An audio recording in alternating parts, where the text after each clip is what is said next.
हो आप लोग? यार मेरे ऑफिस का शेड्यूल मैच हो नहीं पा रहा था मेरे रिकॉर्डिंग से, इसलिए बहुत ही डिले हो गया ये वीडियो आने में। पर कोई नहीं, अब से अपन एकदम रेगुलर टाइम पे रहेंगे। अब से मेरी वीडियोस आपको रेगुलरली मिलेगी। आज की स्टोरी मोहनलाल के बारे में है, जो कि हरियाणा के ही रहने वाले हैं। ये स्टोरी 2021 की है। उन्होंने मुझे तभी भेजी थी, बट कुछ रीजंस की वजह से मैं उसे रिकॉर्ड नहीं कर पा रहा था। आज टाइम भी मिल गया तो सोचा रिकॉर्ड कर लूँ। वैसे मैं आपको बता दूं, मेरी एक पुरानी भी चैनल है। उसी पे उसके ही मेल पे बहुत सारे लोग मुझे स्टोरीज भेजा करते थे, आज भी भेजते हैं। तो मैं इस चैनल पे रिकॉर्ड करके आपको सुनाता हूँ स्टोरीज। खैर, मोहनलाल कहते थे कि एक दिन उनको अपने ट्रक से माल उत्तर प्रदेश पहुंचाना था। अब नॉर्मली होता यह था कि उनके साथ उनके असिस्टेंट रहते थे, बट उस दिन उनके असिस्टेंट की तबीयत खराब हो गई थी, इसलिए माल पहुंचाने के लिए उनको अकेले ही जाना पड़ा। अब मोहन जी कहते हैं कि उनकी लाइफ भले ही अच्छी है। पिछले पिछले 15 सालों से वो ट्रक ड्राइविंग करते थे, अच्छे अच्छे दोस्त बनाए, पैसा भी अच्छा ही कमाया। बट उनकी लाइफ में कुछ ऐसे भी मोमेंट्स है जिनको वो याद करना नहीं चाहते हैं। वो कहते हैं कि उनके लाइफ में बहुत सी ऐसी पैरानॉर्मल चीजें घट चुकी है जिसके बारे में वो शायद ही जिक्र कर पाएंगे। मेरी बात उनसे इंस्टाग्राम पे हुई थी, फिर उन्होंने मुझे एक स्टोरी शेयर की जो कि मैं आपसे शेयर करने वाला हूँ। उत्तर प्रदेश के ही एक जगह पे उनको माल पहुंचाना था। माल पहुंचाने के बाद उनको रिटर्न में असम से माल लाके फिर वापस घर आना था। उन्होंने सोचा कि अगर घर पे आऊंगा तो डबल डबल हो जाएगा, इससे अच्छा असम जाता हूँ, फिर वहां से माल लेके यहाँ पे आता हूँ। असम पहुंच के उन्होंने वहां से माल लिया और रिटर्न आने लगे। रात के तकरीबन कुछ 1:30 या 2 बज रहे थे कि अचानक से वो सुनसान एरिया को एंटर कर ही रहे थे कि उनको एक औरत दिखाई दी, जिसने नॉर्मली गांव वालों के जैसे ही कपड़े पहने थे। तो वह डाउट करने लायक कुछ था भी नहीं। उसने ट्रक रोकने का इशारा किया। मोहनलाल जी ने ट्रक रोका। उस औरत ने कहा कि उसको 2-3 किलोमीटर आगे गांव में जाना है। अब मोहनलाल जी को शक भी हुआ कि इतनी रात को, वो भी ये टाइम पे, वो भी एक औरत का यह मिलना नॉर्मल नहीं है। उन्होंने ज्यादा ध्यान नहीं दिया। उस टाइम पे चोर चकारी का डर बहुत रहता था।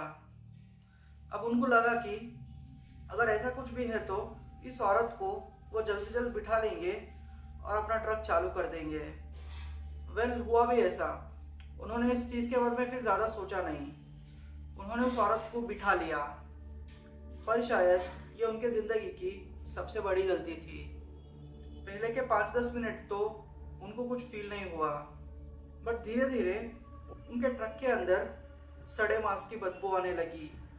इससे पहले भी उन्होंने ऐसे पैरानॉर्मल एक्सपीरियंस तो किए थे, बट ये वाला एक्सपीरियंस कुछ अलग ही था।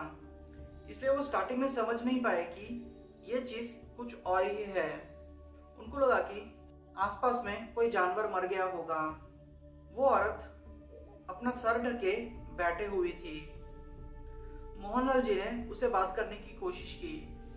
उन्होंने पूछा कि बहन जी, आप इस टाइम पे यहाँ पे क्या कर रहे हो? तो उस औरत ने बोला कि उसके पति ने दारू पिया था और उसको घर से बाहर निकाल दिया था। वो गुस्से में चलते चलते यहाँ तक आ गई थी और कुछ हद तक मोहनलाल जी को उस पर भरोसा भी होने लगा।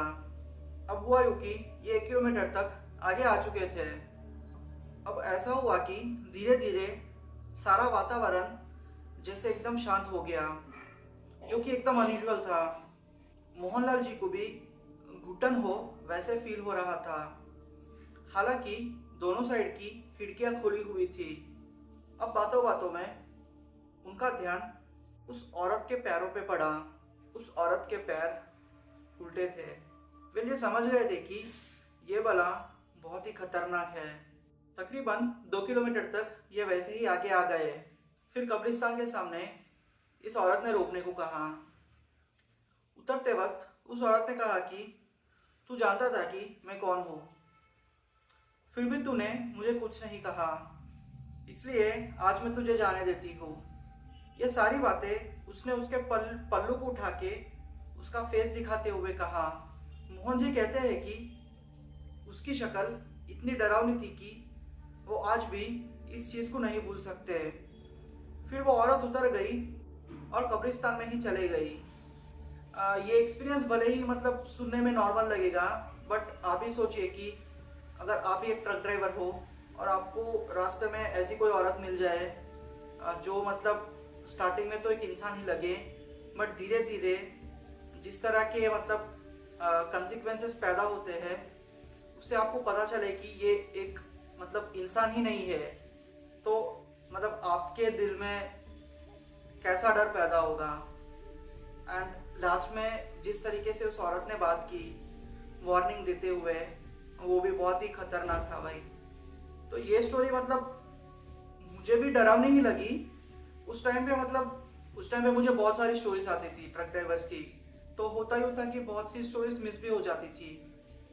ये स्टोरी मुझे मुकेश जी ने भेजी है, तो देखते हैं कि उनकी स्टोरी कैसी होगी। मुकेश जी कहते हैं कि वो मध्य प्रदेश के ही एक छोटे से गांव के रहने वाले हैं। पेशे से वो ट्रक ड्राइवर है। पिछले 12 सालों से वो ट्रक चला रहे हैं। उनकी स्टोरी थोड़ी क्रीपी लगी मुझे। हुआ यूं कि इनको मध्य प्रदेश से दिल्ली माल पहुंचाना था। ये माल लेके स्टार्ट भी हो गए। बीच रास्ते में हुआ यूं कि एक कार ने दूसरी कार को ठोक दिया था, जिससे मतलब 3 लोगों की मौत हो चुकी थी। बेसिकली ये एक्सीडेंट वहां पे हुआ था जहां हाईवे नहीं पड़ता था, मतलब नॉर्मल सी ही जगह थी। तो इसमें हुआ यूं कि मुकेश जी भी वो एक्सीडेंट देखने के लिए उतर गए। ये सारी चीजें तब हुए जब तक पुलिस नहीं आई थी। ये उतरे वहां पे और वहां पे देखा तो मतलब पूरा खून फैला हुआ था। जो भी मतलब सीन था वो बहुत ही डरावना था। 3 लोग मर गए थे, उनके घर वाले साइड में रो रहे थे। तो मुकेश जी को साइड में एक ब्रेसलेट मिला जो कि चांदी का था। मुकेश जी कहते हैं कि उनके मन में उस टाइम पे लालच आ गई थी। उन्होंने सोचा कि अगर वो इस ब्रेसलेट को रख लेंगे तो शायद उसको बेच के उन्हें कुछ पैसे मिलेंगे। एग्जैक्टली मतलब थोड़ी देर के लिए उनके दिमाग में ऐसी लालच आ गई थी। फिर उन्होंने किया क्या कि खून से सना हुआ ब्रेसलेट लिया, अपनी जेब में रख दिया और वापस आके अपना सफर कंटिन्यू करने लगे। वो माल लेके गए, वहां से माल लेके आए एंड अपने घर में थोड़ी दिनों के लिए रेस्ट करने लगे। पहले के 5-10 दिन कुछ भी नहीं हुआ, सब चीज मतलब नॉर्मल थी। बात है 11वें दिन की। हुआ यूं कि उन्होंने इस ब्रेसलेट को कबर्ड में रखा हुआ था। 11वें दिन के रात के 11:30 बजे का कुछ सीन है। वो और उनकी वाइफ सोए हुए थे। अचानक से उनको किसी के फुसफुसाने की आवाज आई। उन्होंने सोचा कि शायद उनका भ्रम होगा या फिर वो कोई सपना देख रहे होंगे। वो सीधे सोए हुए थे। जैसे ही उन्होंने लेफ्ट टर्न मारा जहाँ पे उनकी पत्नी सोई हुई थी, उन्होंने देखा कि एक औरत जिसके बाल बिगड़े हुए हैं एंड जिसका फेस एकदम से खराब है, मतलब बेसिकली जला हुआ है, वो उनके पत्नी के ऊपर छाती के ऊपर बैठ के जोर जोर से हंस रही थी और उनके पत्नी का गला दबा रही थी। वो एकदम से डर गए और चिल्लाए। उनके चिल्लाते ही वो औरत गायब हो गई और सारी चीजें जैसे नॉर्मल हो गई। मतलब ऐसा था कि जैसे कुछ हुआ ही नहीं था। उनकी पत्नी भी डर डर के उठी। अब उस टाइम पे उन्होंने उनकी पत्नी से कुछ भी नहीं कहा क्योंकि उनकी पत्नी ऑलरेडी डरी हुई थी। ऐसी ही चीज 3-4 दिन कंटिन्यू रही। 5वें दिन की बात है, रात के 3:30 बज रहे थे। उनकी नींद एक आवाज से खुली। जब उन्होंने अपनी आंखें खोल के देखी तो वही औरत उनके सामने खड़ी हुई थी और उनसे कुछ बोल रही थी। मेरी चीज वापस दे दे। अब उस टाइम पे वो कुछ समझ नहीं पाए। वो फिर से चिल्ला के उठे।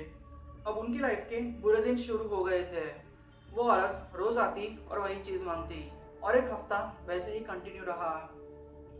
उन्होंने सोचा कि ये सारी चीजें शायद वो सारे सीन देखने की वजह से हुई थी। उस दिन जो एक्सीडेंट देखा था उसकी वजह से शायद हुई होगी और इस चीज़ को इन्होंने ज़्यादा सीरियस नहीं लिया। अब वो कड़ा बेचने का भी कोशिश कर रहे थे और वो ब्रेसलेट बेचने का भी कोशिश कर रहे थे, बट कुछ हो नहीं पा रहा था। एक दिन तो हद ही हो गई। जब वो सुबह उठे तो उन्होंने देखा कि उनके बॉडी पे पूरे स्क्रैचेस लगे हुए हैं और उनकी पत्नी के बाल किसी ने काट दिए थे। बेसिकली उनकी पत्नी के बाल बहुत ही लंबे थे। दूसरे दिन वो सारी चीज़ें देख के वो समझ गए थे कि ये चीज़ कहीं ना कहीं उस एक्सीडेंट से मिली ब्रेसलेट से रिलेटेड है। उनकी तबीयत खराब हो गई। 1 महीने तक वो बेड रेस्ट पे थे। फिर उनको रियलाइज हुआ कि अगर ये सब कंटिन्यू रहा तो उनकी तबीयत और खराब होगी, शायद उनकी जान भी जा सकती है। क्योंकि वो औरत आती, रोज उनके छाते पे बैठती और उनका गला दबाती। वो चिल्ला चिल्ला के उठते। उनका वजन भी काफी घट चुका था। एक दिन उन्होंने डिसाइड किया कि वो उनके गांव में ही एक बाबा जी है, उनके पास जाएंगे। फिर उनके बाबा जी के पास जाते ही इन्होंने सारी चीजें एक्सप्लेन की। तो वो बाबा जी ने कहा कि जो ब्रेसलेट तुम लाए हो वो एक औरत का था जो कि एक्सीडेंट में मर गई। उसी की आत्मा तुम लोगों को सता रही है। इस ब्रेसलेट को बेच के तुम इस ब्रेसलेट के आए पैसे से दान कर देना। और उन्होंने कुछ काला धागा दिया था जो कि कहा था कि तुम इसे कभी उतारना मत। फिर कुछ दिन तक उनको ऐसे सपने आए कि वो औरत उनके घर के बाहर खड़ी हो। फिर धीरे धीरे वो औरत उनके घर से दूर जाने लगी थी। इन शॉर्ट ऐसा था कि वो औरत अब दूर चली गई है एंड इनको कोई टेंशन लेने की जरूरत नहीं। मुकेश जी कहते हैं कि लालच कभी कभी बहुत भारी पड़ जाती है। अगर उस दिन वो लालच नहीं करते तो उनके जिंदगी में इतना लॉस होता ही नहीं।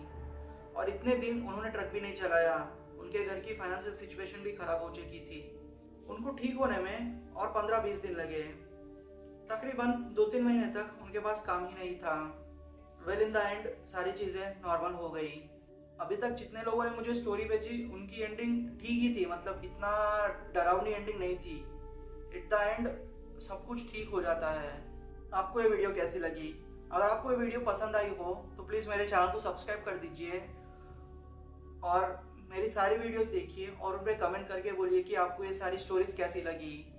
वेल मेरे पास बहुत सारी स्टोरीज है जो कि मैं आपको सुनाना भी चाहता हूँ, बट कभी कभी टाइम नहीं मिलता। और अब से ट्राई करेंगे कि मैक्स टू मैक्स स्टोरीज मैं आपको सुना पाऊँ। तब तक के लिए टेक केयर।